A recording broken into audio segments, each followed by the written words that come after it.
Okay. So good evening, everyone. My name is Amy Torres from Caring Kind. I'm the Director of Caregiver Education here, and you are attending our monthly Monday night education meeting. Every Monday, every second Monday of the month, Caring Kind hosts a meeting around a topic in dementia. The topic, of course, varies. If you would like to ensure that you are receiving all of our information, please make sure that our helpline has your email address, and you will continue to receive notices of all of our education meetings, such as this one on estate planning. Before we begin, just some housekeeping. This meeting is being recorded, and although we encourage everyone to have their cameras on for the most interaction, I understand that if you would like to remain private, it's certainly okay to turn your camera off. In addition, we want to ensure that everyone's name tag in the box is the name with which you registered. And so if you take your mouse and hover over your own picture, you will see 3 dots in the upper right-hand corner. If you click that, you can ensure that your name is there as it's registered, spelled correctly. That way we can keep track of who attended this meeting. It would be very helpful for us. So thank you all for doing that. Caring Kind, of course, this is just one of many meetings Caring Kind has available. Some of our most subscribed to programs are Understanding Dementia, Legal and Financial, our Medicaid Home Care meeting, as well as having over 80 support groups in the 5 boroughs. We have a helpline that's the contact number is 646-744-2900. If you would like to register for any of our programs or services, or you're curious about joining a support group or perhaps a training, don't hesitate to contact our helpline. All of our services right now are occurring virtually, and all of our services are free of cost. Tonight, we're going to hear about estate planning in the context of dementia, of course, in the context of supporting someone that may be losing capacity. We're going to talk about the important documents that are going to assist with future planning, care planning, and of course, financial planning. The cost of caring, of course, for somebody who has a chronic illness can be very high, and we all need to educate ourselves so that we can make decisions not in the moment when the emergency occurs, but plan ahead. If you have any questions, I know Britt is going to pause her presentation and she's going to welcome questions throughout. We also have a chat function I encourage everyone to use. As the seminar begins, I'll be taking a step back, but I will be monitoring our chat. So if you have questions, don't hesitate to use the chat function as well. And so I just wanted to take a moment to introduce Britt, who's an attorney at Berner Law Group. And that's a law firm concentrating in the areas of elder law, estate planning, trusts, and real estate. Britt has been named Super Lawyers Rising Star, an outstanding woman in law by Hofstra University School of Law, and a caregiver champion by Caring Kind. Thank you so much, Britt, for volunteering with us this evening.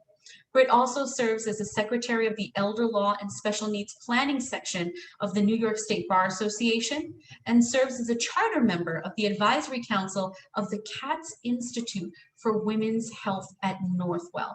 So we are here, we're in for a treat tonight, and we're very, very fortunate that Britt has given us some of her time.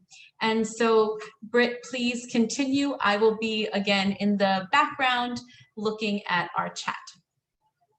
Great. Thank you so much, Amy, and thank you to everyone for joining us and to Caring Kind. These are amazing presentations and information that's brought to all of you, and Caring Kind does a really great job. I'm going to share my screen now. Make sure I do it right here. Okay. So tonight we're going to be talking about estate planning basics. So this is my name, my contact information.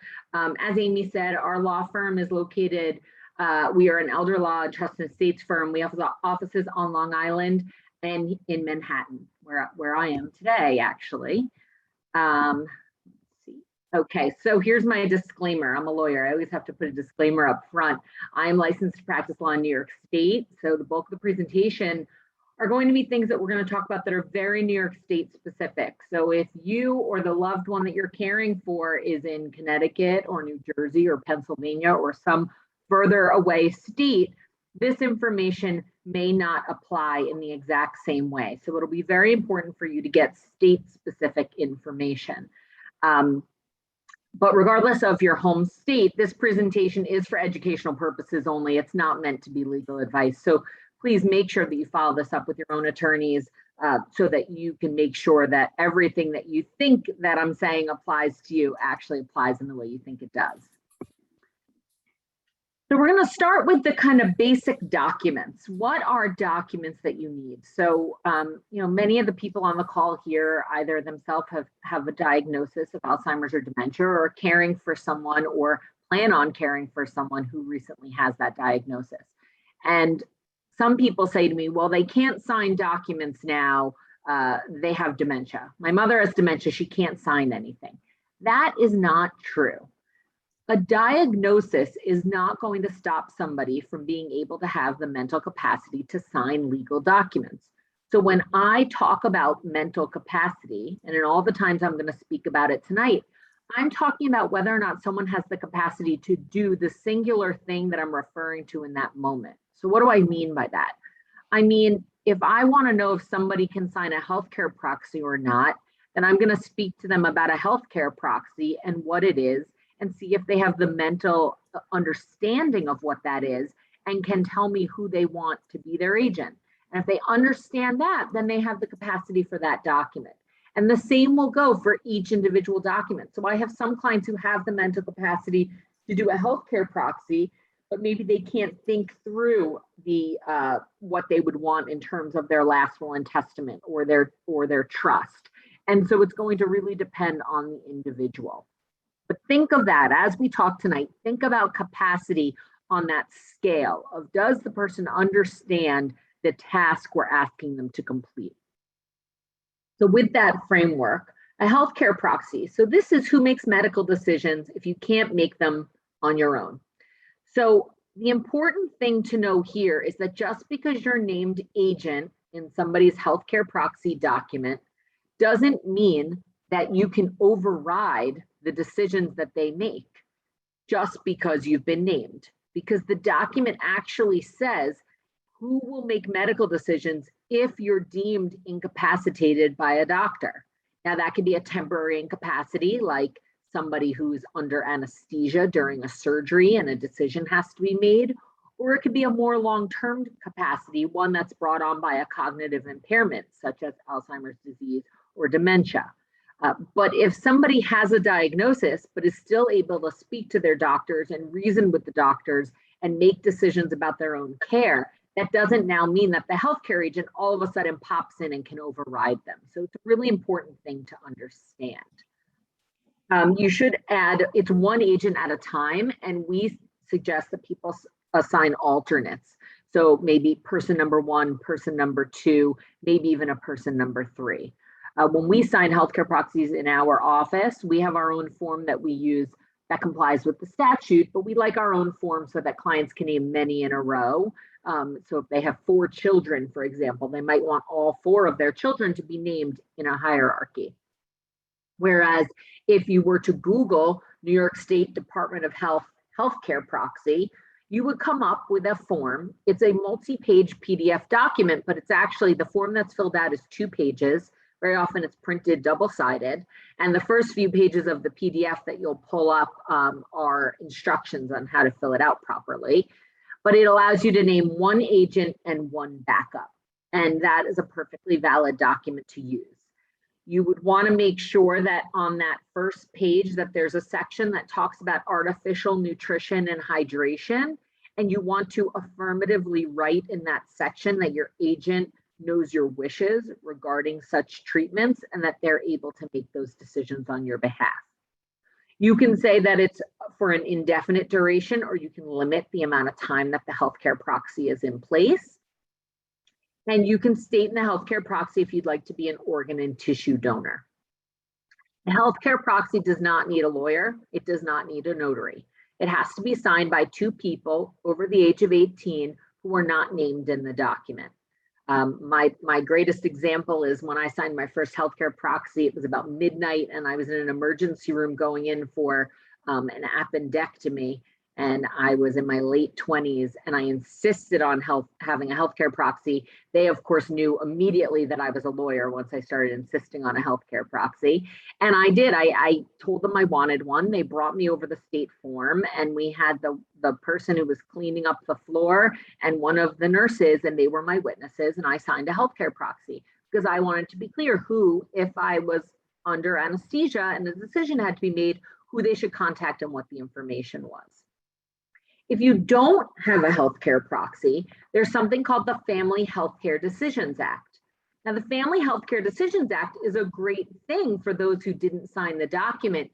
It gives a hierarchy of who can be your surrogate decision maker. Now, of course, at the top of that list is the agent that you name under the healthcare proxy.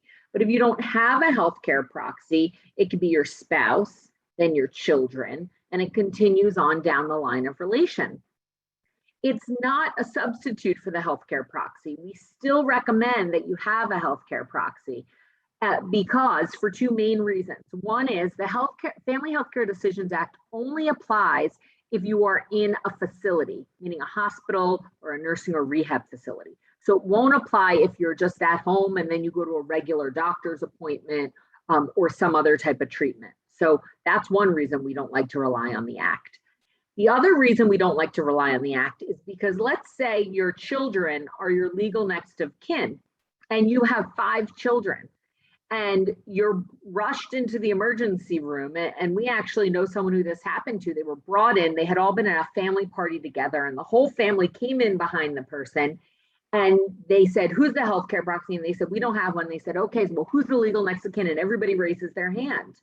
Well, who does the doctor listen to? And what if 2 disagree with another 2, and then 2 others have a different idea? So it's very important that you are taking control of how decisions will be made when you don't have control by signing this document and naming who it is that you believe will make the best decisions for you. Now, I urge people not to pick someone just because they're the oldest or because their feelings would be hurt. It is important to name someone who you truly believe would make the decision that you would make for you. Now, they don't have to agree with it, but they have to know what kind of decisions you make, what you value, what's important to you. And then you have to trust that they will make that decision based on those things, not just based on what they want. The other document that goes along with the healthcare proxy is the living will. A living will talks about if you're in an irreversible state with no reasonable expectation of recovery, as determined by a physician, whether or not you would want your agent, so we're going back now to that healthcare proxy, whether you would want your agent to withhold or withdraw certain treatments. This could be artificial nutrition, artificial hydration, cardiopulmonary resuscitation, the paddles and chest compressions, kidney dialysis, cancer treatments.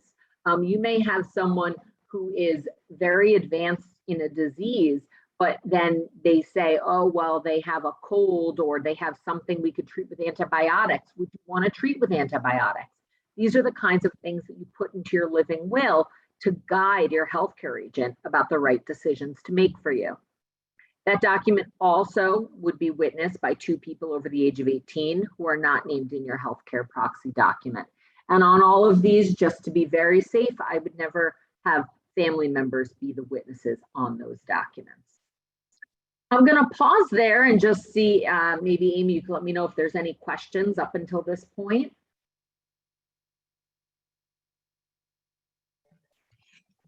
Hi, Britt. So far, we don't have anything in the chat, but if anyone has a question, please don't hesitate to unmute yourself. So if you hover your mouse around your own picture, the mute and unmute function is going to pop up. And you can also use the 3 dots, and you can unmute yourself to ask a question. I know it takes some doing. Sometimes these Zooms are a little bit confusing. And so if you can't quite find it, don't hesitate to use the chat function.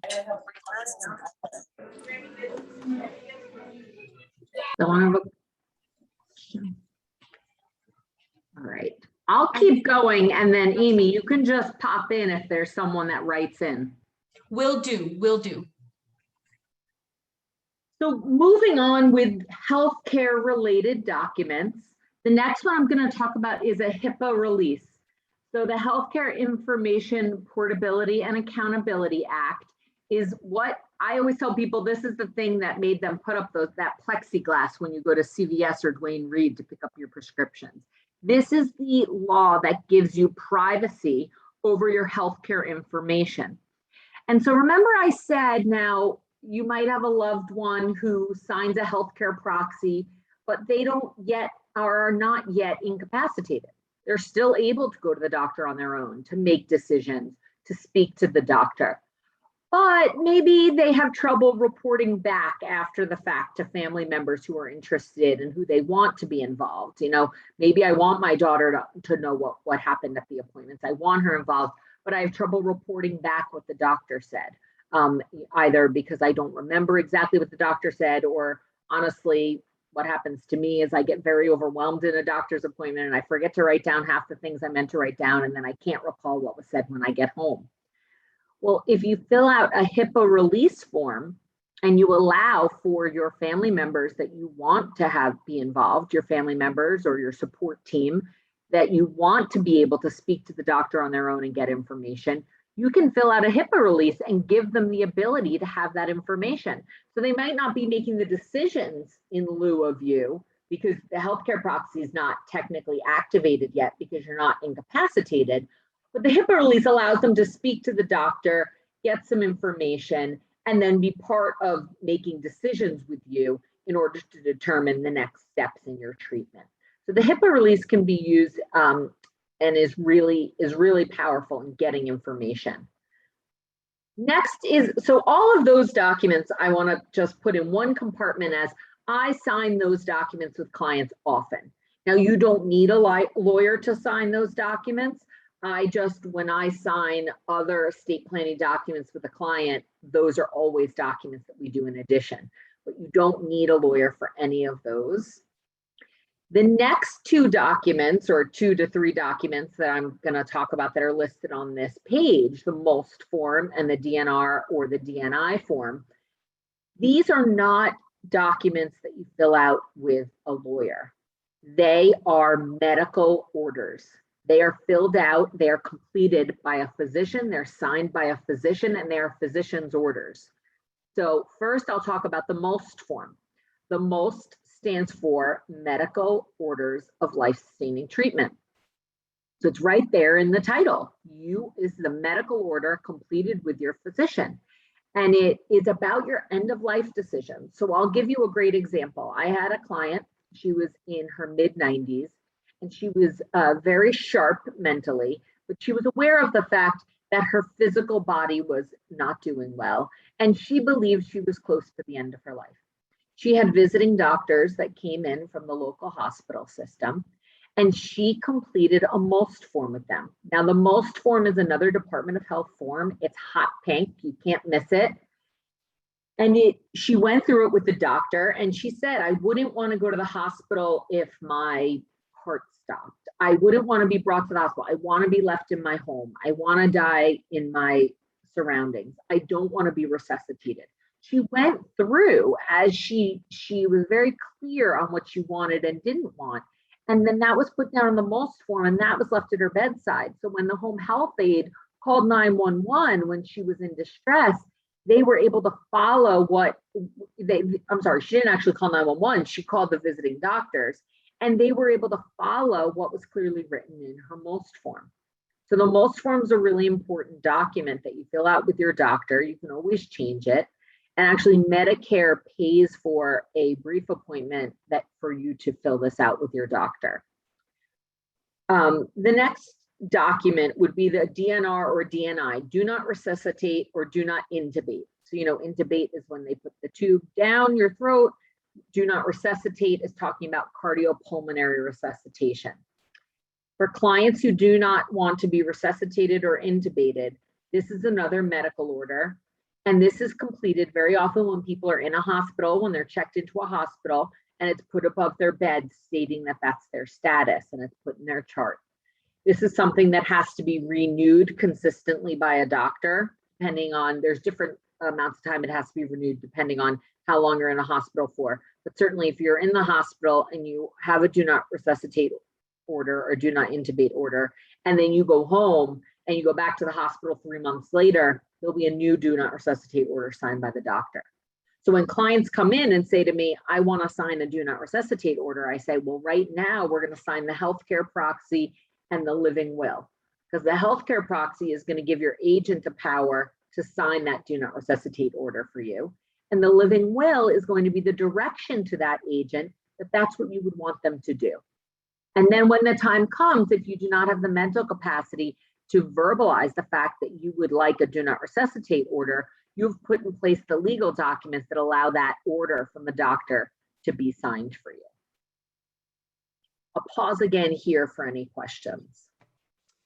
Britt, I actually have, I want to pose a question. Something that comes to Caring Kind's helpline frequently is questions about HIPAA. And I think it's complicated. I think sometimes it's misinterpreted, or sometimes our clients don't understand exactly how HIPAA is being used. And so for instance, could be a person that is assisting someone in a nursing home. They may or may not be related, but they are their designated representative. And if they ask perhaps a question, was my uncle's medication changed, or was my partner's medication changed? Sometimes they're told that HIPAA doesn't allow them to disclose that information from the nursing home to the designated representative. Can you talk a little bit about that? And maybe those kind of wonky instances that can happen, and that way we can leave the meeting clear on exactly how HIPAA is to be used and what it's for? Sure. So someone who's reporting that type of incident, my question would be, how were they designated as the representative? So was it done through a healthcare proxy? If it was done through a healthcare proxy and the individual who is ill does not have the mental capacity on their own, well, then yes, they should get the information as healthcare proxy. But as I explained, if that individual has a healthcare proxy, but they are still mentally capable of handling things on their own, then HIPAA would protect their medical information. And that's the individual who should be filling out that HIPAA release form saying, listen, I'm in this nursing facility. I have a healthcare proxy. I do have the ability to talk to my doctors and direct some of my care, but I have this care partner at home and I really want that care partner to be involved. So I'm going to sign a HIPAA release so that information can go out to that care partner. Did that answer your question, Amy? Yeah, great. Yeah, I think it's very helpful. Thank you. Great. If there's any other questions on this topic, feel free to keep asking them as we go. And there'll also, I'm pretty sure, be time for questions at the end. So don't feel like you've lost your opportunity if I move on to a new topic. So now we're going to change gears a little bit from the healthcare to the financial. The power of attorney. Now, the power of attorney is an incredibly powerful document if it's done properly. So one is you should not be signing a power of attorney without the advice of an attorney, because you should understand exactly what powers you're giving away and what the potential pitfalls can be and where you could really be harmed by doing a power of attorney. And a lot of people don't realize the power that they're giving with that document. So in 2021, or on June 13th of 2021, a new power of attorney law became effective. So we talk about New York's new power of attorney. This was very exciting for trust and estates and elder law attorneys. This is a big deal for us. It's a big change. The last change in this law took place in 2010. So it's been quite some time, and there's been a lot of advocacy that's gone into these changes. So the law was actually signed in December, but it had a waiting period before it went into effect, and it is now in effect. So what does that mean? So right off the bat, if you signed a power of attorney between September of 2010 and June 12th of 2021, you needed to sign on a very specific form, because that was what the current statute read. And the statute said that the exact words of the form had to, in the statute, had to be the exact words of the form you signed. And so from those one date to the next, September of 2010 to June 12th of 2021, you need to sign on that form. Starting June 13th of 2021, we have a new form with the new law. And so if you have a document that you signed in that time period, it's still valid. So I'm going to skip right to this bottom question. Do you need a new document? Now, the answer is maybe you need a new document. But if you signed it during that time period and it was valid and complied with the law in effect at that time, then it is still a valid document and you don't need to sign a new one. Unless there was some kind of fault in the form that you used, or if it's a power of attorney that doesn't give sufficient powers. So you may have sold a house or sold an apartment and you had a power of attorney document that the only power given in it was so that your attorney could go to the closing on your behalf and sign off for you. That's a very limited power of attorney. Now, if you have somebody who has a diagnosis of dementia or Alzheimer's or some other cognitive impairment where we believe it's likely, based on the diagnosis, that the capacity of that individual will be diminishing over time, then the purpose of the power of attorney goes beyond just that limited purpose. And it becomes a document that allows somebody to step in the shoes of that individual and act on their behalf in all sorts of places. And there's a lot of instances that may come up if somebody loses their mental capacity where they're going to need help. So I'll give a few examples. Transferring assets around so that you can apply for Medicaid. Being able to create a trust to put your excess income if you're going on home care Medicaid and you want to protect the income of the individual. Signing a contract for a home care agency or a nursing facility or an assisted living placement. Paying employees such as certain home health attendants who work for you privately, or a housekeeper, or signing any kind of contract, signing a lease renewal, selling a home, buying a home. All of these things might come up throughout someone's lifetime, and if they don't have the mental capacity to do it on their own, they need to empower someone else to do it for them. And if they don't empower someone else to do it for them, that's when we end up in guardianship in the court. And we very often don't want to do that. So we really try to avoid guardianship the best way we can with doing this advanced planning with these documents. So we're a power of attorney document. The old one, before this new change in the law, had what's called a statutory gifts rider. It was a rider. It was a separate document. It had a separate signature to it. But the statute required that it be signed at the exact same time that the power of attorney document was signed, that it be attached to it. But it had all of the different types of gifting or transferring that the agent could do. So for example, if I wanted my loved one to be able to take my assets and put them in a trust to protect for Medicaid, I would need a gift rider that gave that power. If I wanted my agent to be able to continue to give my charitable donations to Caring Kind every year, I would need a gift rider that had the power to continue my charitable donations. That's a gift. If I wanted my agent to be able to give gifts to my grandchildren for their birthdays, I would need to have a power in there that allowed for a continued pattern of gifting from when I was handling it on my own. So every power had to be listed, and it had to be listed in that gift rider. This was incredibly confusing for people. And part of the reason that this law was changed and part of the reason that we lobbied for it to change was to make it easier. So people had one document, no rider, and they just clearly had all the powers right there. So now in the new power of attorney, there's no statutory gifts rider, although you do still have to give express authority to give those gifts. So I still need that power to create a trust. I still need that power to continue my charitable pledges so I can give to caring kind. These are all things that have to still be in the document, but now it's condensed down into one document. It requires 2 witnesses, one of which has to be a notary. So that there's 2 witness signatures and then a notary signature, but the notary could also be one of the witnesses. Another big change is that we are now allowed to sign the document on behalf of an individual. So I'll give you an example. I had a client who has the mental capacity to tell me she wants to sign a power of attorney. She understands it.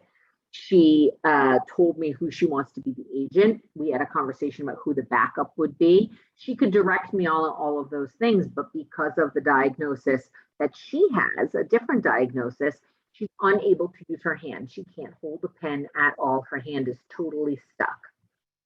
I, based on this new law, was able to go to see her with myself and also a witness and a notary. And I was able to sign the power of attorney at her direction on her behalf.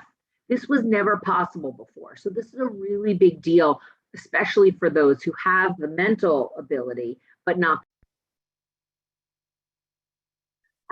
So then the other change is third-party acceptance. So if you've ever been trying to help somebody out and you bring the power of attorney to a bank and you say, okay, bank, I want you to accept this document, and they say it's too old or it's too new or some other reason, they are now going to be held responsible and can be held responsible legally if they do so unreasonably. So if they reject your power of attorney for no good reason, this new law lays out exactly how long they have to accept it or reject it, and says that if you then challenge them and are successful in court, they can be responsible for costs and fees. And so that's going to be, we're hoping that's going to be very helpful in getting these documents registered when people need them registered. I think we have a question. You want to ask that, Amy? So, yep, we have Miss Peggy Mock is wondering, how can a trust protect income or assets when applying for Medicaid home care? And so I think the overall thought is exactly what is a trust? How does New York State use them? And how do you get involved in them? Okay, I'm going to get to trust, so I'm going to table that question and keep moving because it's going to make sense in a minute. But I promise I'll get back to it, Peggy. Okay, so end of the story really on this being, if you don't have a power of attorney, you want to make sure that the new one that you sign is under this effective date, because we've already seen some in our office that were signed after the effective date on the old form, which is not valid. So you want to make sure you're signing under the new law with the new form. You want to make sure that in the modification section are all the different powers that might be needed down the line in terms of Medicaid planning and other planning. And an attorney who practices in this area should be well versed in how to do this.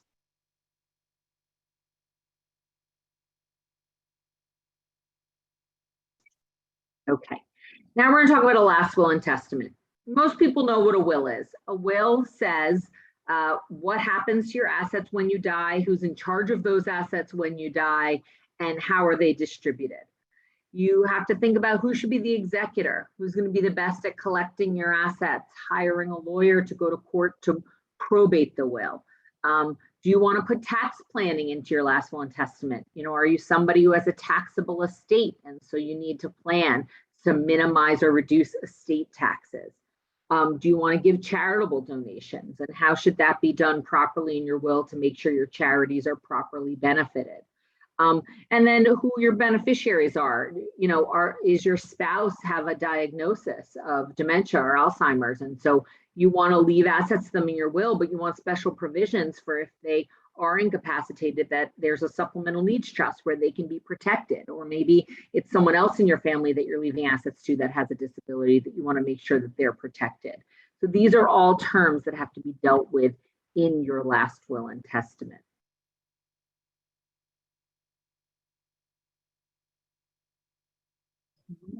Okay, so probate. So what is probate? Probate is the process of passing your will through the court after death to make sure that the terms of it are followed.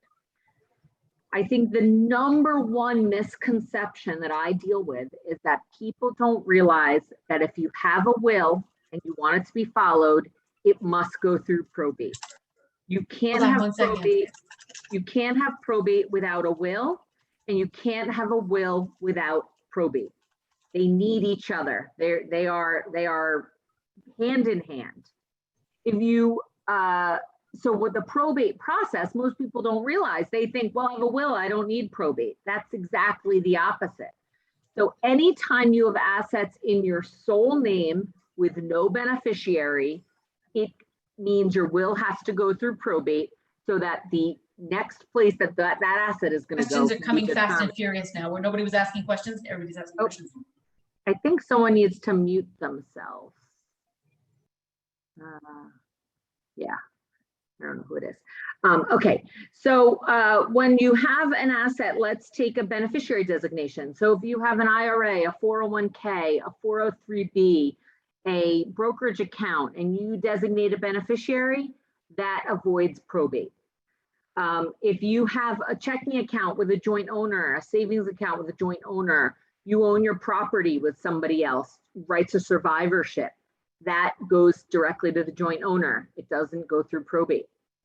Or if you have assets that are owned by a trust, and we're going to get into trusts in a minute, the trust will say how those assets are distributed. So do I need to avoid probate? Well, not everybody needs to avoid probate, but let me give you an example. So let's say somebody owns their co-op in New York City. They, on their own, they have an IRA with a designated beneficiary. They have a checking account that's joint with their sister, and they own a property in Massachusetts, a small little, not worth very much monetarily, but a small property in Massachusetts. That individual's will would need to be probated. Not for the retirement account, that's going to go to the beneficiary. Not for the checking account, that's going to go to the joint owner. But for those two properties, the co-op in New York and the property in Massachusetts, that will is going to have to be probated twice. It's going to have to be probated here in New York because that's the primary residence and there's a co-op here. And then we'll have to do what's called an ancillary probate in Massachusetts for the asset in Massachusetts to be transferred, because you can't sell that property or transfer it to the beneficiary or anything without having somebody appointed in that state. So that's an example of someone that may want to look into doing a trust. And again, we're going to get into trusts in a second, but they may want to look to do a trust because by putting the property in the ownership of a trust now while they're alive, they could avoid probate at their death and avoid two probates in different states. So those that want to avoid probate, one example is if you own property in different states. Another example is if you're disinheriting your next of kin. So say I'm unmarried and I have 3 children and all my assets are going to one child and not the other 2. And I don't want the other 2 to be able to come to court and fight with the one child that I'm giving all my assets to. I probably want to avoid probate because probate requires that all of my legal next of kin, all 3 of my children, regardless of where I'm leaving my assets, get notice that my will is being probated. They get a copy of my will. So these 2 are going to see that they're being cut out. And they have a date which they are able to come to court and contest my will. Now they might not have grounds. They might not be able to say, I didn't have capacity or anything like that. But they can still come in and be a nuisance and try and get paid off by my other child. Also, if I had a diagnosis of dementia or Alzheimer's, that doesn't mean I don't have the ability to sign a will. Remember, I said at the beginning, whether or not I have the ability or the capacity to sign a document depends on my ability at that time to understand that document. So I may full well know, I might have been diagnosed yesterday, and I might be very clear that I want my one child, the one that takes care of me, the one that's close by, the one who needs it more, whatever my reasoning is, I may be very clear that I want that child to get it. But now that I have this diagnosis, I might be concerned that the other two are not only going to be mad, but they might have a little teeth to their argument if they can say, well, there was a diagnosis before she signed the will. They might be wrong, but that doesn't mean that they won't be able to come in and contest and be a nuisance. And so I might want to avoid probate. You might also want to avoid probate if you have assets that, or if you have next of kin that are not easily identifiable. So if I'm talking about my legal next of kin receiving notice of probate, what if I don't know who they are? I speak to clients all the time. They say, oh, no, my situation is very simple. I don't have any family. That's one of the hardest situations we deal with because you have to give notice of probate to the next of kin.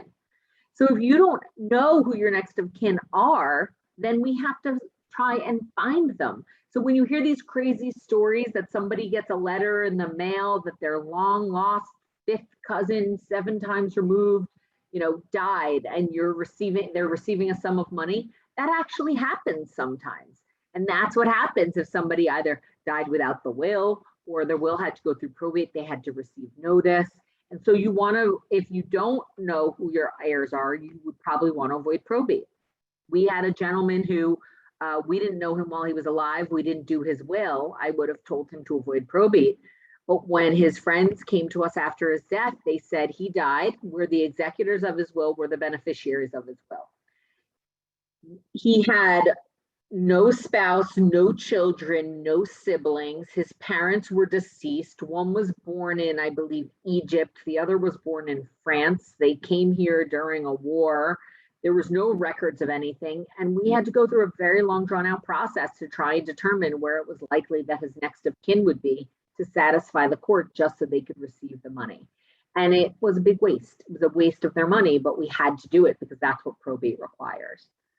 So again, you want to avoid probate if you own dirt or property in multiple states, if you are disinheriting your next of kin, if you don't know who your next of kin are, and potentially if you have a disabled beneficiary, because you may want to avoid the court appointing somebody to represent that person and the time and expense that could add to the process. And what happens if I die without a will? Well, if you die without a will, it's a similar process, but it's called administration. The difference is once you go through the whole probate process, in the end, if your will is validated, the assets will go to the people or the charities you pick in your will. Whereas in an administration proceeding, if you don't have a will, whoever those legal next of kin are will actually also inherit your assets. I'm going to pause now for any questions. So, Brett, we have a couple of really good questions here. One of the questions has to do with how difficult is it to get a power of attorney when someone has been diagnosed with dementia? So I think that has to do with the capacity issue. Of course, people with dementias may have different levels of capacity depending on when they're diagnosed, what other chronic conditions they have, how long they've had their condition. And so how do attorneys deal with this fluctuating capacity?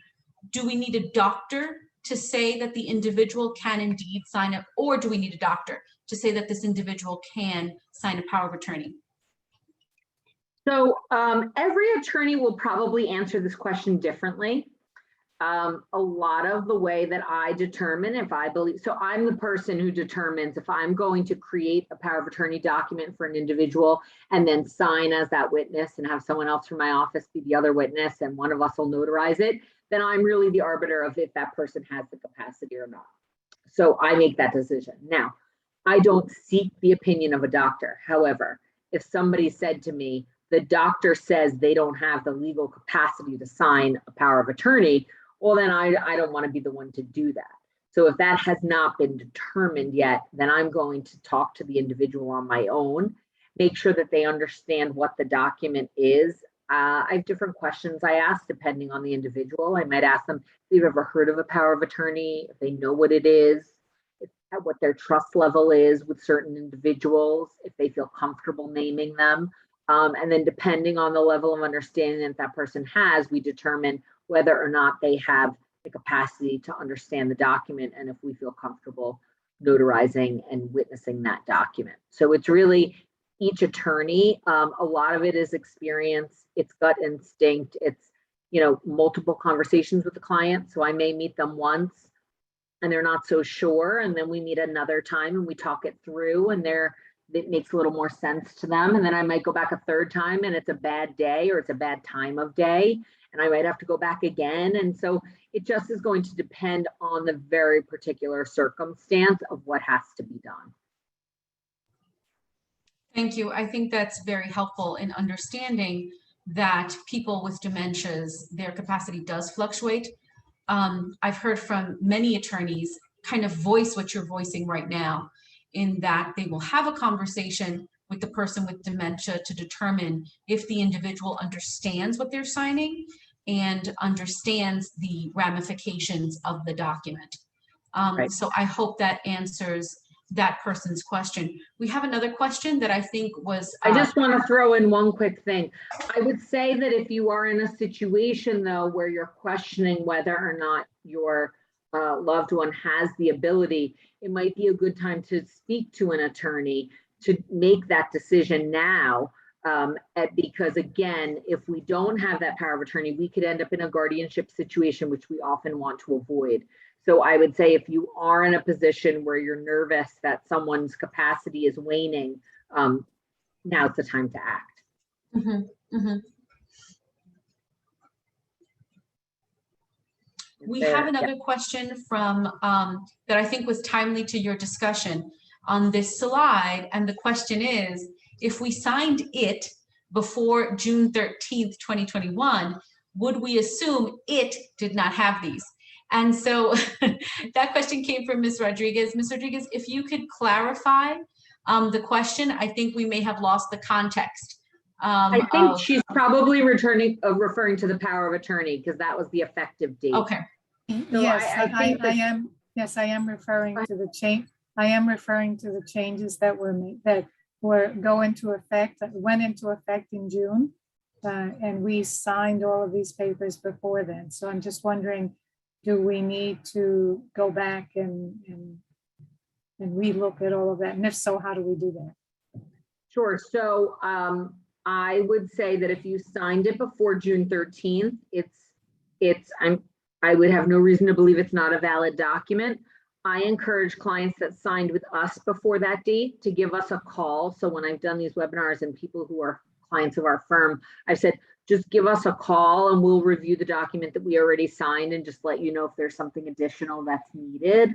But if your document was signed with an attorney prior to that date, my guess is that it should look a little bit like this. I'll explain what it should look like. There should be one document that was initialed in several places, and then a signature with a notary, and then the agent signs with the notary.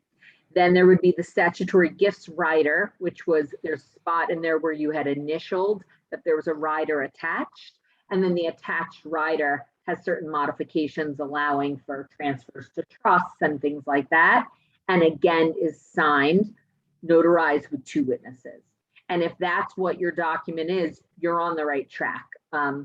You just want to make sure that it was done to give the powers that might be necessary if you have to do Medicaid planning or anything like that down the line. Okay, thank you. That does answer it. You're welcome. Any other questions, Amy, before I keep going? May I? Well, sorry. Yeah. Just power of attorney, since it's relevant, we're discussing. So just quickly, one more question. You mentioned that now attorney can sign on client's behalf. My question is, what if the person who has both mental and physical capacity, but they get sick outside the country and they want to designate their family member living in New York to be taking care of their business? Is it possible for an attorney in this case to sign through? No. I would have to be in the same room as the person that I was signing on their behalf.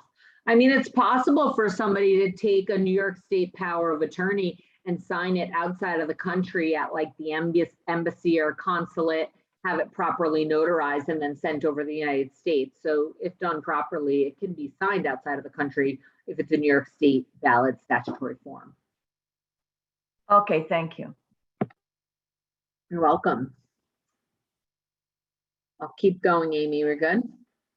Okay, great. Okay, so back onto probate. So I keep teasing you with this talk of trust. So I have a feeling this next slide is going to get us there. Trust, here we are. We've made it. I always like to get there first because I think I get here last because I think we build up to this point, right? So we've talked about needing to have the power to create trust in that power of attorney. We've talked about trusts as a potential probate avoidance, and now we're going to elaborate on that. So what is a trust, right? What is this that people are talking about? You've probably heard a lot of different words thrown around with the word trust after it. So I'm going to give a few definitions and explanations just to explain the concept. So a trust is a document, first and foremost. So a last will and testament is a document, so is a trust. The difference is that the trust, a living trust especially, owns assets while you're alive. So if I'm Britt and I draft up a document called the Britt Trust, I can then title assets in the name of that trust. So I can take the deed to my house and put it in that trust. I can take the stock shares of my co-op, if my co-op lets me, and put it into the trust. I can take my bank account. I can go to the bank and ask them to name my trust as the owner of that bank account. My trust can own things while I'm alive. And whether or not it's revocable or irrevocable, or what the terms of the trust say and what can be done by the trustee and with trust assets, depends on how the trust is written. The document gives the rules of the game. So a good trust is going to be quite lengthy. So don't give your lawyers a hard time about that, pesky boilerplate. Boilerplate's important in these situations because it explains how the trust works. So it would be like playing a game of Monopoly without having the instructions right next to you. You would never know what the next step was going to be and what you're obligated to do. And that's what the trust document is. It's the instructions, it's the rules. And so my trust is going to say, I'm creating the trust, and while I'm alive and while I have my capacity, these are the terms of that trust. And those terms might be that I'm the trustee, it might be that someone else is the trustee, it might be that the money can only be used for me, it might be that the money can be used for me or my spouse or my children. All different things can be written in there. It's going to depend what your reason is for creating the trust, what's your purpose, and what are your goals. Are you trying to protect for Medicaid purposes assets? Are you trying to just avoid probate? All of this is a conversation you need to be having when you're talking to an attorney about drafting a trust to determine what the best type of trust is for you and the pros and cons. After the rules of the game stating I'm alive and well, what should be done? Then I want the rules of the game for what happens if I become incapacitated and I'm still alive. Then who's in charge and how should they use the money and in what priority order? What's most important and putting that in there. And then saying upon my death, now this is what I want you to do. And this, remember, probate is for assets in your sole name with no beneficiary. But if while I'm alive, the asset goes from my sole name to be owned in the name of my trust, it's not my sole name anymore. It doesn't go through probate. My trust says how that asset is to be distributed. Maybe it should be sold and given 50-50 to my two best friends. Maybe one of them is going to get it outright, but the other gets it in trust because they waste money all the time. And I don't want them to just get the money outright. All of these things matter in drafting up that trust and determining what is going to happen.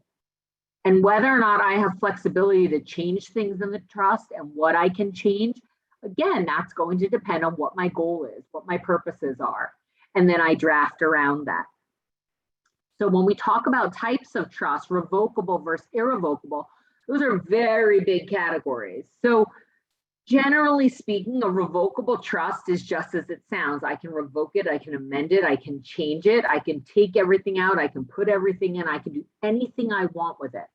In fact, while I'm alive, it has my social security number. It doesn't even have its own number. But the only thing that that revocable trust is going to do is avoid probate. And so if I'm looking to protect assets for Medicaid purposes, or I'm worried about estate tax purposes or things like that, the revocable trust isn't going to get me there. It's only going to avoid probate. So remember that person I talked about a little while ago who owned the property in New York and the property in Massachusetts, and we would have to probate in 2 places? If I did a trust and the trust owned my New York property and the trust owned my Massachusetts property, well, then I wouldn't have to probate in either state because my trust owns those assets and those assets are distributed at my death without probate. And then there's living versus testamentary.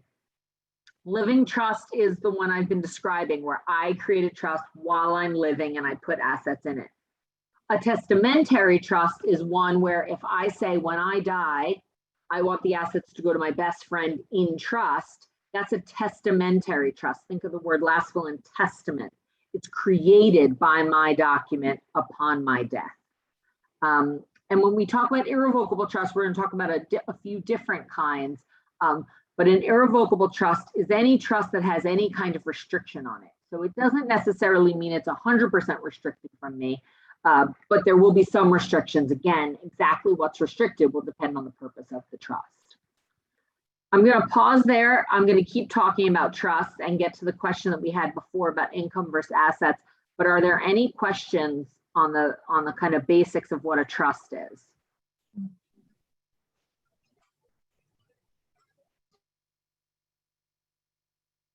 Okay, I'm going to keep going. Okay, so one of the most popular trusts that we do, and one of the most common, is a trust for Medicaid asset protection planning. So you may have heard of this as a revocable trust or a MAPT, M-A-P-T, Medicaid Asset Protection Trust. This is a trust in which I create it.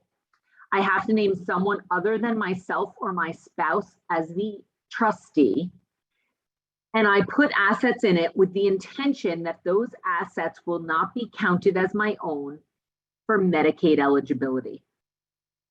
For nursing home eligibility, those assets have to be in the trust for 5 years or more to be outside of my name for eligibility purposes. Because I'm not going to get too much into Medicaid today, but there's what's called a 5-year look back for nursing home Medicaid, which means that for 5 years prior to asking Medicaid if they'll pay for your nursing home, you can't give away assets, because if you give away assets, even to one of these trusts within that 5 years, Medicaid will assess a penalty. So we want to give the assets away and then wait out the 5 years. That's the plan. For a nursing home, the current is 5-year look back. For home care services, Medicaid in New York State currently has no look back. That has changed on the law that there will be a 2.5-year look back for home care Medicaid, but it's unclear if this is going to be finally implemented. There's some issues and holdups with getting approval from the federal government on it. And the soonest it would come into play would be for Medicaid applications after January 1st of 2022. But it's unclear if it will. So that's a look back and see. But as of right now, if you transfer assets into a trust in July, you could be eligible in August for Medicaid home care services.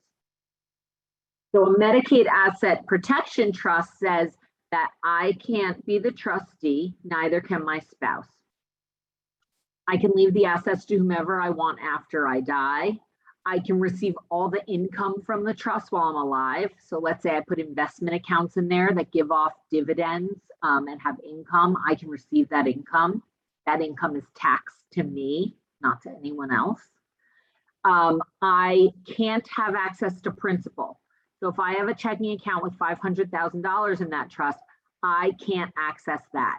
I can name others, family members or others, to be lifetime beneficiaries of that principal who they can receive it, but I cannot receive it.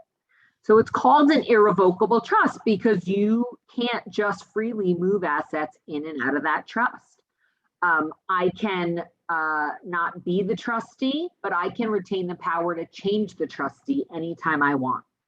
I can also retain the power to change the beneficiaries anytime I want. So if it says that everything goes to one child and I had two, and then I get over the fact that I want to disinherit one, I can leave that second child money. I can always change the terms. So that even though it's irrevocable, there's certain powers I can keep over the trust. So this is a really important planning tool when we're looking to do Medicaid asset protection. So to the question that was asked before, how do you protect income and assets for Medicaid? This is how you protect assets most often. You protect income with a different type of trust that's actually not listed here. It's called a pooled income trust. So if somebody is on home care Medicaid, then they can use a pooled income trust for their excess income. Generally speaking, income over $904 a month is deemed to be excess in the Medicaid world. So if I have $1,800 a month in Social Security and that's my only income, I'm about 900 over. My 900 would go into my pooled income trust, and then I could use it to pay my rent, my maintenance, my mortgage, my utilities, my food, anything for my own benefit can be paid out of that money. And that's how we protect income when somebody's on home care Medicaid. If somebody's in a nursing home on Medicaid, generally speaking, their income will go to the facility and Medicaid pays the balance. So we can't protect the income with a pooled income trust when somebody's in a nursing facility. I'm not going to get deeply into these other types of trusts, but another type of trust is if you have an ILIT, we call it, an irrevocable life insurance trust. This is to take, the $2 million death benefit of a policy and move it outside of somebody's name if they're going to have a taxable estate.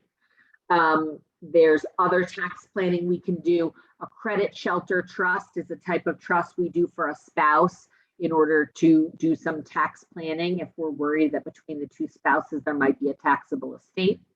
A descendants trust is the word we use for a trust going to a beneficiary other than a spouse that we want to protect the assets potentially from the creditors of that person. A supplemental needs trust is to protect the government benefits. So say your loved one is on Medicaid and you're leaving them assets, you would leave it in a supplemental needs trust so that their Medicaid was not cut off. Or a residence trust. That's a term we use. I had a client who wanted that their son lived in the home, and they wanted that when they died, if he wanted to stay there, he could stay there. But if he wanted to leave, it was to be sold and the proceeds to be split amongst all the children. And so we put that right into the document. I see there's a question now, so I'll pause to answer that. Do you need me to read it? No, I can read it. So the question is if we need a separate tax ID for an irrevocable trust, and do we have to file a tax return? That's a great question. So this irrevocable trust, for anyone who has an accounting background or who likes to Google and learn new things, it's a grantor trust. A grantor trust is a type of trust under the IRS tax code that allows for the income generated in that trust to be taxed to the grantor. The grantor is the creator of the trust. So if I create the Britt Berner Irrevocable Trust and I put my assets into that trust and Amy is my trustee, well then all of that income gets filed under my income taxes if there are assets in that trust that are generating income. We do give the trust a separate tax ID number. However, that's not required by the IRS. We do so for Medicaid purposes because years ago, Medicaid was saying that if it didn't have its own tax ID number, they weren't going to see it as protected. And rather than trying to fight it, it was just easier to assign a tax ID. So if we have a tax ID number assigned to it, if it's only, let's say, your primary residence that's in it, it doesn't generate any income. So there's no tax return to be filed. If the trust assets do generate income, then a tax return for the trust will be filed, but it will simply state that all of the income to the trust is being reported on my personal return, and then I would report it. So there is a reporting requirement if income is generated, but it's a fairly simple requirement as it's all my income as the grantor. Okay, I think that was that question. So I'll keep going, but feel free to keep writing your questions in. Okay. Okay, I finished trust, so I want to just pause one more time and see if there's any other questions about trust, because this is the last topic we're going to talk about, and it's changing gears a little bit. So I see a question's written in here. If I have a joint right of survivorship with my mother on a co-op we both live in, is this protected from Medicare 5-year look back since it would not pass through probate? That is a really good question and a little complicated. So, and it actually brings up something that I didn't discuss. So I'm really glad you asked that. So if a property is joint with rights of survivorship with a family member, so this person, it's let's say mother and daughter joint on an apartment, and mom needs home care. And I know this is a little different than the question, but I'm going to kind of build up to that point. Let's say mom needs home care. That property is protected for eligibility purposes because a family member lives in it with her and because it's her primary residence. So that's a protected asset.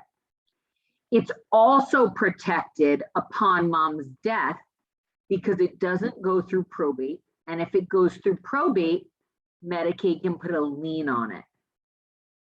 So take this same co-op, same mom, but daughter is not joint on it. It's just in mom's name. If mom receives Medicaid home care services, it will be exempt as long as it's less than the Medicaid equity value for a home. It will be an exempt asset and mom can receive services, but Medicaid will be building up a lien. And if it's in mom's sole name when she dies and it goes through probate, Medicaid can claw back from it what they've paid out from mom. Now you fast forward to this individual who has it joint with the two family members. And for home care, it's protected on the front end and the back end, right? For eligibility, and it avoids probate, so there's no Medicaid clawback. The issue for this individual is going to be that if mom needs a nursing home, which would be Medicaid, chronic care Medicaid, there's a 5-year look back. Well, mom technically owns half of this home.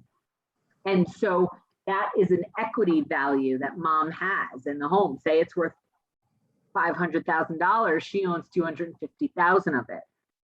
And so there could be an issue with mom receiving care in the facility in that context.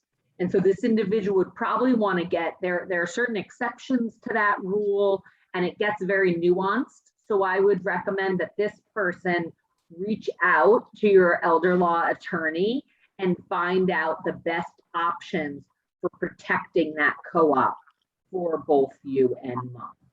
And depending on, you know, a lot of different factors, there's a few different ways we would look at how to protect it. But in terms of home care, there's no issue. It would just be a potential issue if a nursing home was required. But thank you for bringing that up, because I didn't mention the issue about the primary residence being exempt for eligibility, but still wanting to protect it otherwise so that it doesn't pass through probate. That's an important thing. Any other questions on trusts or anything we've covered up until this point?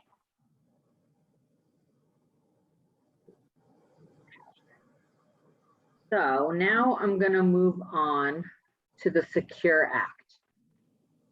So the Secure Act is a law that I like to feel like was kind of snuck in on all of us because it was signed into law in December of 2019 and went into effect for those dying after January 1, January 1 of 2020. And I think the education on it got a little caught up in the COVID mess. And so I've been really trying to put information about the Secure Act into a lot of different presentations that I've been doing, because I just think it's really important that people understand it and really look into what it means for them. So one of the big changes in the Secure Act is when you have to take required minimum distributions on retirement accounts. So for many, many years, it was that once you hit 70 and a half, you now had to take required minimum distributions. So there's a chart that the IRS created. It gives you a specific life expectancy, and then you divide that into the value of the account for the year, and you determine what your annual distribution is. Well, the Secure Act made it so you now have to do that after you're 72 years old. So that was a big change. So from 70 and a half to 72. Now, if you were already 70 and a half when the law changed and you were already taking your required minimum distributions, it won't change for you.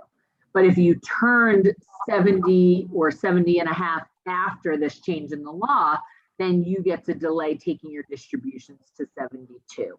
So for some people, they're not ready to take them yet, and they like letting it continue to grow tax deferred. So that's why that's really important. The other change here is the beneficiary payout. So I'm going to give a simple example. I have a $100,000 IRA. When I die, I have one beneficiary. That beneficiary, under the old law, could inherit my $100,000 IRA, roll it into an inherited IRA, and then get a stretch over their own life expectancy. So if I'm 90 when I die and my daughter is 60 and I leave her my retirement account, well, she would start taking much smaller distributions than I was taking because she's 30 years younger than I am. So the IRS gives her a much longer life expectancy. And so she can continue to let that account grow tax deferred for a long time, the rest of her life. Now, under the new rule, except for a few very specific exceptions, my daughter is limited to a 10-year payout. That doesn't mean she has to take it equally over the course of 10 years. It just means that by the end of year 10, that account has to be gone. So I have a $100,000 account. She wants to take 10,000 a year. Of course, it'll be a little more if it's growing, but 10,000 a year until she dies, until the 10 years is up, no problem. If she wants to take the whole 100,000 in year 1, great. The whole 100,000 in year 8, no problem. It just has to be gone by the end of the 10 years. But realize these are tax deferred retirement accounts. So that means that when my daughter, if she takes a full distribution of this right off the bat, $100,000, that's $100,000 extra dollars of taxable income to her that she now has to pay income tax on. And that could very well kick her up into a whole different bracket. So you have to be careful, and the beneficiary has to realize the pros and cons of this asset that they're inheriting, because it's not just, oh, I've got a bank account that has $100,000 in it. There's a lot of ins and outs of when it's a good time to take it or not take it. So that's an important thing to realize. So that's the big change. So that 10-year payout, unless it's exempt. There are 5 exempt beneficiaries from the 10-year payout, so they can get the lifetime stretch. Your spouse, a minor child, but not your grandchild. It has to be your child. So let's say the IRA owner had a 15-year-old child. That's what we're referring to. A disabled individual, a chronically ill individual, which has a definition to it, and someone who's not more than 10 years younger. So I think of that as like, if I'm leaving it to my sister who's 5 years younger than I am, she can have the payout as well over her lifetime. Otherwise, it's the 10-year. So this is a big change. And I think the important thing to know about it is, 1, that you can delay taking your required minimum distributions. And 2, if you have large retirement accounts, you should be having a conversation with your financial advisor, your accountant, and your attorney about the most efficient way for you to handle those assets. Now, for some clients, it's efficient to just take their required minimum distributions, and when they die, let it go to whoever they named as beneficiary, and they don't care about the tax consequences. Or maybe at their death, it's a charity who's the beneficiary anyway, so they don't have the income tax consequences. But for others, the word efficiency means not just efficient for themselves, but efficient for their entire family unit, which might include their children, their grandchildren, etc. So I would urge you to have a conversation with all of your advisors if you do fall in the category of someone who has these retirement accounts, to make sure that you're properly utilizing them to be efficient for whatever efficient means for you. Another note on retirement accounts is that when you have a tax deferred retirement account, it does not count as an asset for Medicaid eligibility purposes. So say somebody has their primary residence that they put into an irrevocable trust to protect it. They have a retirement account that they're taking distributions on, and they have a checking account that's underneath the Medicaid limit, which right now is $15,900. Even with $300,000 in that IRA, that person is eligible for Medicaid services. And so it's a really powerful tool to understand what your assets are, what categories they fall into, and how you might have to protect those specific assets, if at all. So thank you so much. I'm not going anywhere. Plenty of questions I'm happy to answer, but I really want to thank Amy and everyone at Caring Kind. You know, you guys do such a great job, and I'm happy to be able to provide any information that you guys need. Thank you, Britt. I think another question just popped up in our chat. Great. Oh, this is a very specific question that would require me to look something up. So the question is about what the life expectancy is of a 72-year-old who is starting to take required minimum distributions. And I'll be very honest, my brain absorbs a lot of things, but on that one, I would have to check the life expectancy chart on the IRS website. But there is a chart that sets out what the life expectancy is. This is a wonderful opportunity. If you would like to ask a question, please unmute yourself, and we can still take questions. And I'm very impressed with everybody using the chat function. Just want to mention that. Yeah, and I'm happy to answer. If there's something you think I didn't cover that you had hoped I would, you can just throw a topic in there if you say, you know, or if you want something specific, I'm happy to add in whatever you're looking for. Great. I have a question that actually popped up with another client I'm working with. And the question revolved around any special provisions or any kind of changes with people's interaction with their attorney, elder law attorneys, signing of documents during COVID. Were there any changes for that? And are those still in effect? And what are those changes? That's a really great question. So yes, there were changes. So starting last March, we started with a remote notarization executive order. So the governor signed an executive order allowing for the remote notarization of documents, which would mean we would have to be live. So either like this through Zoom or on FaceTime. It couldn't be a video, but it couldn't be a taped video, I should say. I would have to live see you, sign the document, attest to me that you were in New York State, sign it, transmit it back to me the same day electronically. And then if you got me back the original subsequently, I could sign the original as notary as well. We then were given the opportunity and we helped the governor's office write an order to do the same for estate planning documents that required witnessing in addition to just notaries. So we had that. Unfortunately, those were in effect for a long time, but they've come to an end. So now if you're going to sign documents with your clients, you have to actually see them in person. So I need to be in the room with my clients, either in their home or if they come to my office, we make it work, but we can't do so remotely anymore, unfortunately. Okay, so that provision expired. It did, right? I believe it was July 5th, but it was right around 4th of July. We didn't have that anymore of this year. So we had it for a long time. It was over a year, and it was really great that, you know, when people were, you know, in a nursing facility and families couldn't visit, we were actually able to work with the social workers. They were amazing to set up the iPad and to get it done so that clients felt comfortable, if they had the documents they felt they needed.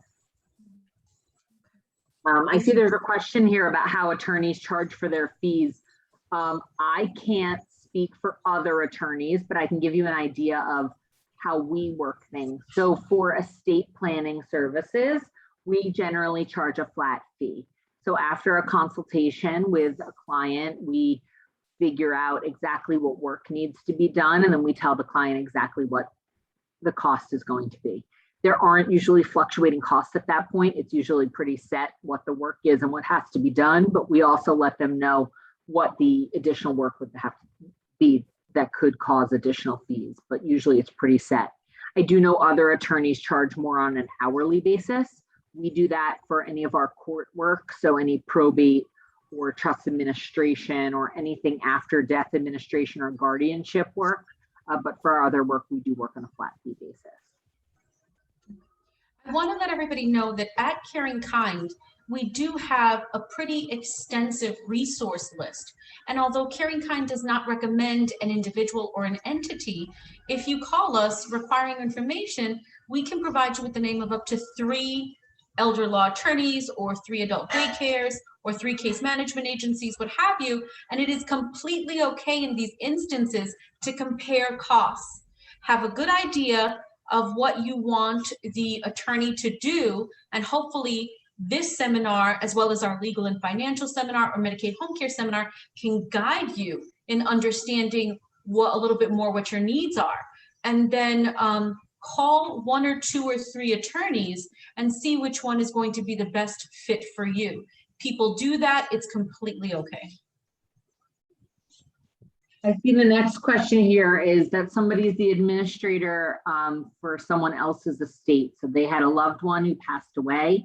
They became the administrator of the estate. This would be the same as becoming the executor or after death trustee for somebody. And would the asset in that estate account count towards the administrator's Medicaid eligibility? And the answer is no. That asset belongs to the estate. It does not belong to the individual.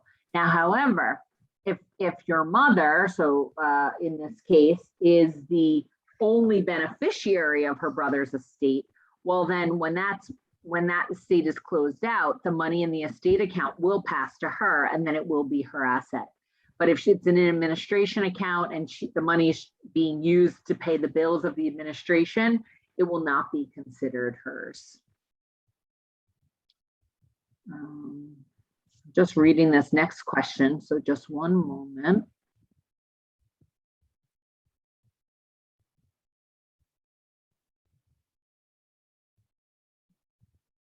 So the question is saying that if somebody has a last will and testament for their deceased parent and they have mom had no assets and they want to apply for letters testamentary but don't want the will probated, does that matter? So in order to receive, so let me back up. The process of probate is one by, as I said, by which the will goes through the court and gets validated by the court. That requires notice to next of kin. So in this individual circumstance, if they have 2 siblings, notice would go to the 2 siblings. That has to happen in probate. You can't get letters testamentary without probate, because when you probate a will, the result of that is once it's approved, you are issued letters testamentary, which are the letters that allow the executor to go forth and do the business of the will. So it's not possible to probate the will for the purpose of being able to handle other legal matters, as this person's saying. You can't become the executor, you can't get letters testamentary without probate. And probate is going to require notification of those other 2 next of kin. Okay. The next question is about the initial consultation fee. So our initial consultation fee is $450, and we apply that towards the cost of any work that we're retained to do. So if we go through the consultation and then we tell somebody what the cost of the work is, that $450, when they decide to go forward, will come off of whatever the cost was that we.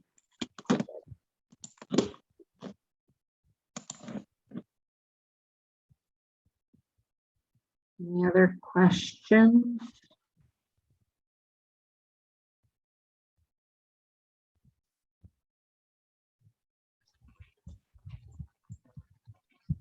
Okay. I think, I mean, I'm happy to wait around if people are still thinking. I have nowhere to go, but Amy, I got all the ones that were written in, right? I just want to double check myself.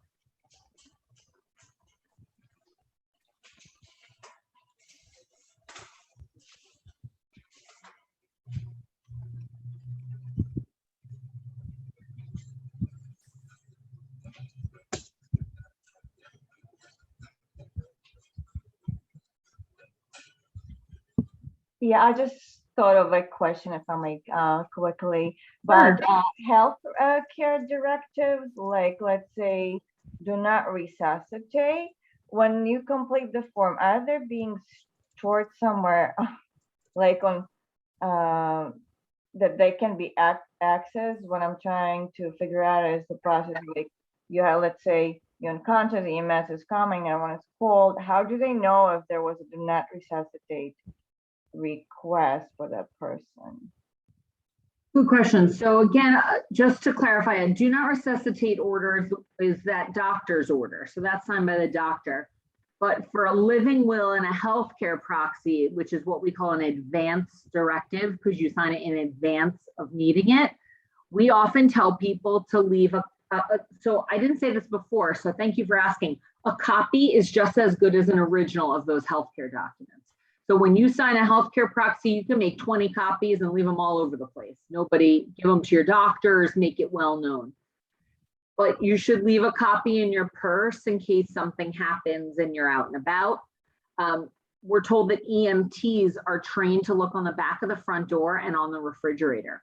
So you can leave those documents there. Now you might just not want your healthcare proxy just out on your refrigerator for everybody to see. So you could fold it up, you could put it in a bag, you can kind of more discreetly hide it. But we are told that that's where EMTs, if 911 is called, are trained to look and bring those documents to the hospital so that you have them with you, so that it's clear who should be called if somebody needs to be called.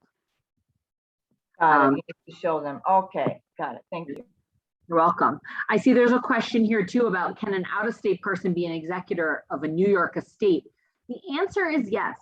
In New York, we let out-of-state people be executors, not out of country, but out of state, yes.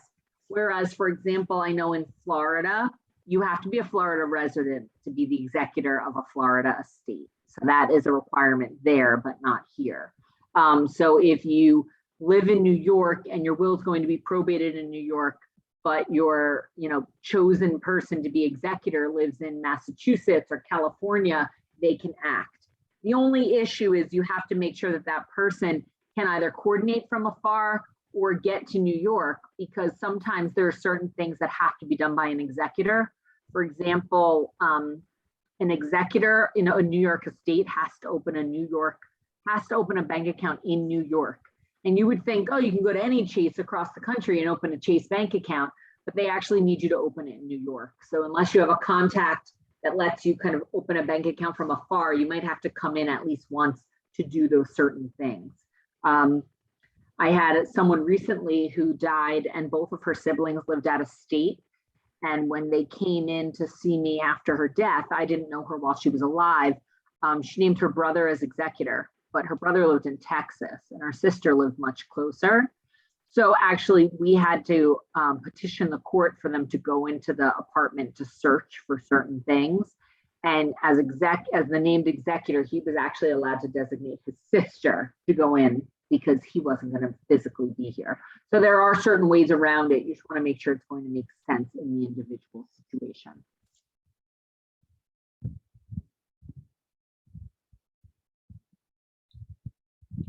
No? These are great questions. You're making me think of all the things that I didn't think of along the way.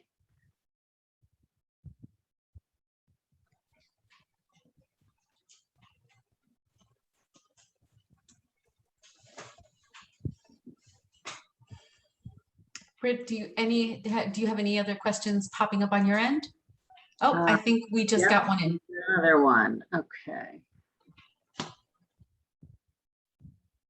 A good question. So this question is, with respect to the idea of creating trusts to become Medicaid eligible, is that an option for everyone, or is that not doable if the assets are over a certain amount? So the answer is that it is eligible, more people are eligible to do so than you would imagine. However, this is where the individual advice really makes sense. So I often say to people, when we do a consultation, we really look at what the assets are. So if somebody comes in and says, well, all in my assets are worth about $1 million, that's not helpful. What I need to know is what makes up that 1 million. Is 500,000 of it a primary residence that's exempt for eligibility? Is 300,000 a retirement account that is, a stream of income as long as you're taking a distribution? So what are the types of assets you have? And then what are your family members? Do you have a disabled child? Do you have a caretaker child, as we call it, a child that lives with you? So there's different exceptions and transfers we can make. And then in terms of creating the trust, it's a question of who are your beneficiaries? Is there someone you name as trust that you feel comfortable naming as trustee? And what I find happens is as people start to become very wealthy and have more and more in assets, they would rather pay privately for their care and keep control of their assets than relinquish some control of their assets to a trustee and allow the time to pass for those assets to be protected. So I wouldn't say that there's a threshold amount, above which it's not worth it, but it's definitely a conversation to be had as to the pros and cons, and the size of the assets are often not, could be part of that. But I'll tell you, I have some people who have more sizable assets, and their feeling is, even if I spend through all my money, I feel very comfortable, but I want to make sure that my home goes to my loved one, whoever that is. And as long as I can make sure that home's protected, then I feel comfortable and I can spend the money. And so for some people, we are doing Medicaid planning, but they may never go on Medicaid because they might not ever spend through the assets in a way that they do.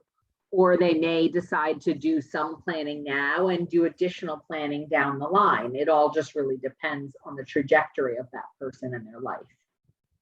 And if it's worth it. I mean, I have some people who say, oh, I have some nieces and some charities, and I'm very happy for them to get these assets when I'm gone, but it's not worth it for me to give up control of those assets now just to save it for them. Something's left, it's left. But if it's not left, then, I was happy to spend it while I was alive. So it's really going to depend on the individual. I hope that answered the question.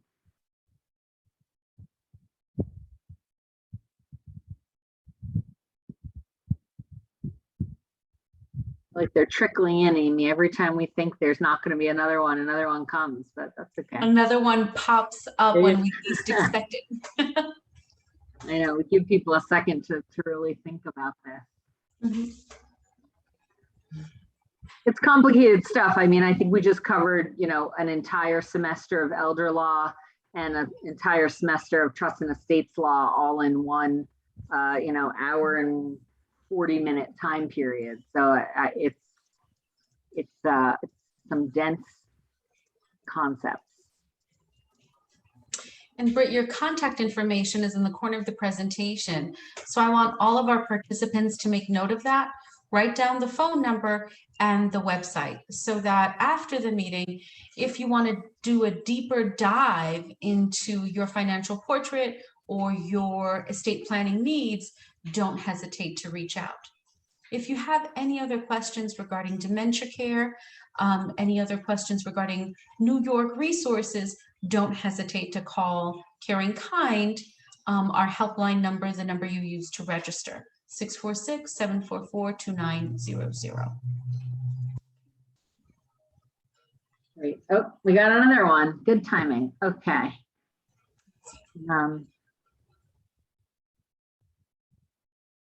Interesting.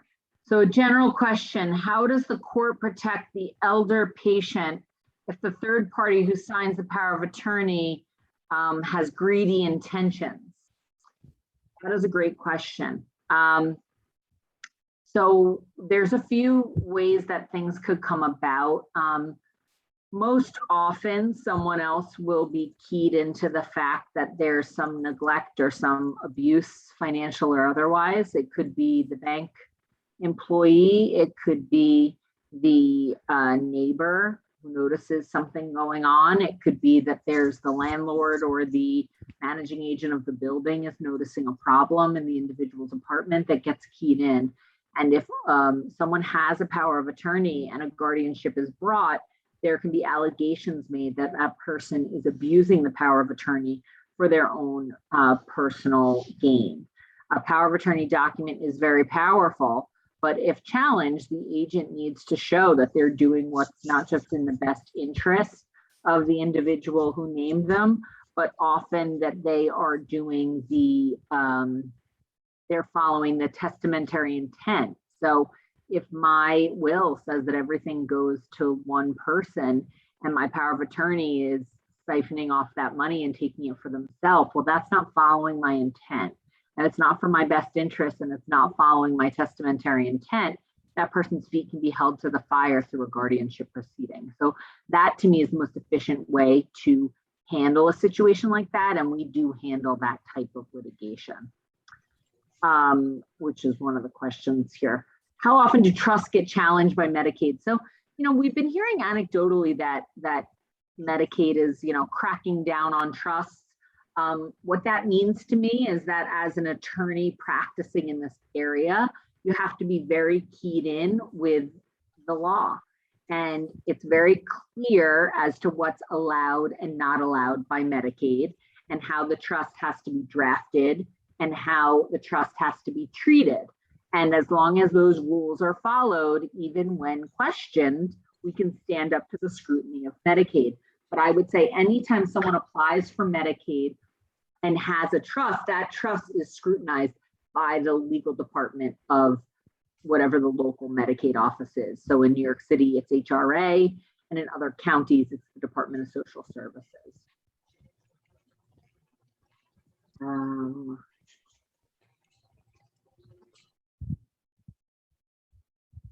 So the question is regarding uneven distribution to beneficiaries.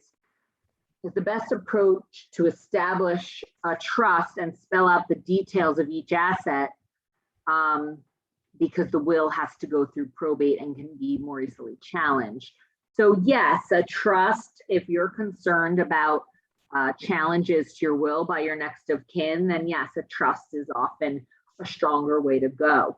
And with the most amount of specificity that you can have, yes, I would put that in the document. And as the attorney who is drafting the documents and meeting with the client, I ask them and I mark in my notes. So if this ever comes back to litigation after that person's not alive, I can say, well, if I'm deposed, I could be sitting in a deposition. They could say, well, how come you cut out her daughter from this document? Her daughter was in the last one. And I'd say, right, well, my notes say that the daughter is not being included because the daughter did X, Y, and Z, and her mom was very clear that she didn't want her involved. And I really detail that out. So a lot of times clients think I'm just being nosy about why they don't want to include someone or why they're changing things. But really, I'm trying to document my file so things can be done as cleanly as possible to make sure their wishes and their intentions are followed out after their death. So the more specific you can be, the better. That being said, I do not name specific accounts in a document. So for example, if somebody has a Chase bank account and they want that bank account to go to a particular individual, that to me is a very hard thing to do because I don't know if you're still going to have that account when you die. I don't know if Chase is going to get bought by a different bank and then it's going to have a different account number and a different bank name. So we like to be a little more creative and talk to the client about what they're actually trying to accomplish, and then make sure it's done in a way that's more likely to be followed out at the time of their death.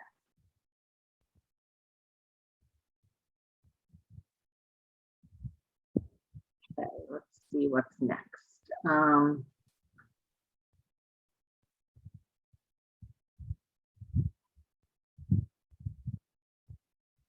So the question was, if you are on Medicaid home care and you have a pooled income trust taking your excess income. Remember, I said somebody, say, with $1,800 of Social Security, 900 would go to the pooled income trust. But if their name isn't on the apartment, so they live with their daughter, either because their name came off the stock certificate, off the apartment, or maybe they just moved in with a family member, what do you do? How do you submit bills to show they're for that person's benefit? So to the extent that the household bills are not in that individual's name, we often work with the various pooled income trust companies, whoever we're dealing with on that particular client, to ask them to set up some kind of household agreement. So you can think of it almost like a rental. So, you know, it's my apartment, I rent it, or I own it and pay the maintenance, and I pay all the utilities, but I'm letting my mother come live with me, and she has a responsibility to me for her portion of the rent.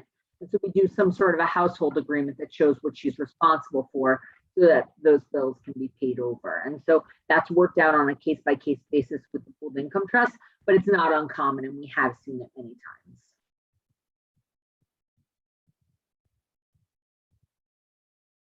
These are great questions. The longer we wait, they're getting more and more detailed. I love it.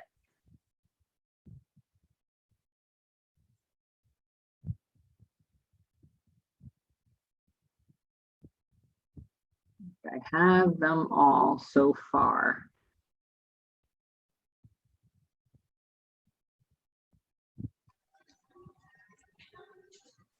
Okay, so I'll just put up the last call for any additional questions. So far, questions in the chat have come to Britt or have come to the group or myself. Don't hesitate to type something in.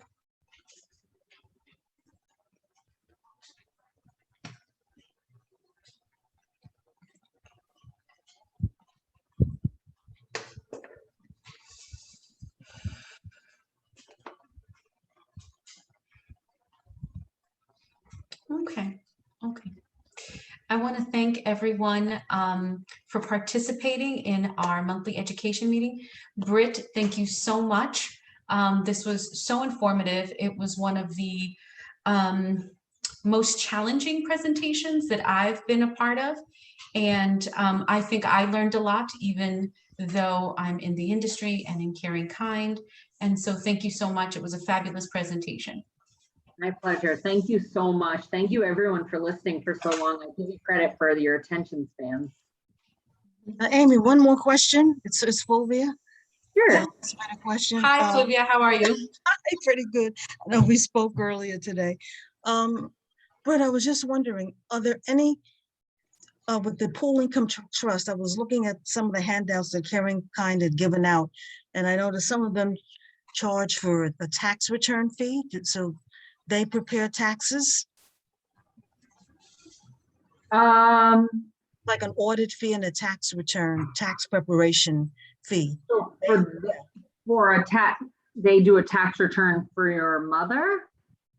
Yeah, one of them was charging like a tax return. Yeah, I I'm don't not know what it was sure for. exactly what that is. I would have to see it. I mean, my understanding and my experience is that most pool trusts have an initiation fee, and then they either have an annual fee that they charge, or they have a monthly fee that they charge, depending on how they break it down. But I've never seen an additional fee for tax returns, unless I guess they're acting as the tax preparer, but I'm not really sure what that fee is. I'm not familiar with that fee. Yeah, Sorry. I was surprised when I saw that on the listing. I've never heard of that before. But I would call them and ask them what it's for. Okay, I'll do that. It's Thank you. pretty informative. Alrighty.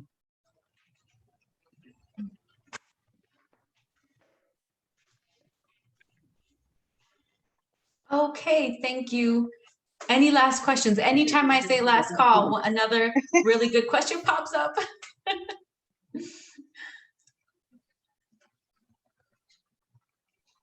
Right ahead it. Okay, I think we got there, Britt. So again, thank you all for attending. This meeting was being recorded, and so if you would like a link to the recorded meeting, just reach out to me You've received my email information this morning when I sent you the meeting link, and I can send you a link to the recording. Again, thank you all so much. Thank you, Britt. And I'm going to press end the meeting, which means that the One meeting. more Oh, thing, sure. Amy. Sorry, one more thing. Also, there's a lot of information on our website, which you can just go and access on your own, either live webinars or blog posts, articles we've written, short articles about what is a pool trust, what is probate. So if you're looking for any additional information, please use us as a resource because our website's really chock full of information. Thank you. That's very helpful. Thank you.